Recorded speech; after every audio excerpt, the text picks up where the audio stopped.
Papež Frančišek je 1. novembra sklenil pastoralni obisk Švedske.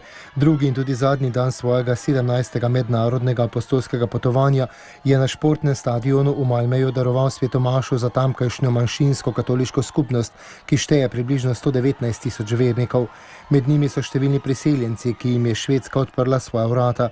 Zbrane je nagovoril tako v pridiki kot tudi pred opoldansko molitvijo angelovega češčenja.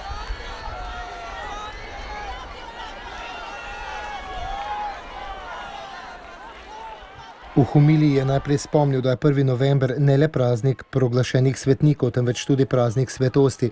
Gre za svetost, ki se včasih ne kaže v velikih dejanjih ali izjemnih uspehih, temveč v zvestobi sredi vsakdana živi zahteve krsta in obstoja v ljubezni do Boga in bližnjega. Takšna zvesta ljubezen pozabi nase in se popolnoma daruje za druge. Tako živijo številne matere in očetje, ki se žrtvujejo za svoje družine in se znajo z veseljem odpovedovati mnogim stvarem, osebnim željem in načrtom, če tudi to ni vedno lahko. Če je kaj, kar je značilno za svetnike, je to, da so zares srečni.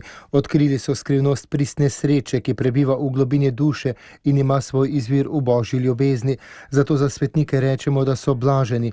Blagri so njihova pot, njihov cilj in njihova domovina, je nadaljeval sveti oče. Nato je približal vsebino Jezusovih blagorov in poudaril predvsem blagor krotkim in s tem aktualnost Jezusovega naročila. Učite se od mene, ker sem krotak in iz srca ponižen.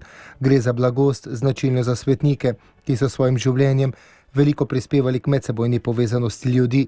Spomnil je na pred kratkim razglašeno svetnico Marijo Elizabeto Hesselblad in sveto Brigito Švedsko, sozavetnico Evrope, ki sta molili in delali za povezanost med kristjani. Sveti oče je pridigo sklenil s povabilom, naj naši nebeški materi, kraljici vseh svetih, zaupamo svoje namene in pogovore v iskanju polnega občestva vseh kristjanov, da bomo svetost dosegli v edinosti. V opoldanskem nagovoru je izrazil hvaležnost Bogu in krajevni cerkvi za tokratno apostolsko potovanje. Zahvalil se je tudi vodstvo Svetovne luteranske zveze, ekumenskim delegacijam in diplomatskemu zboru.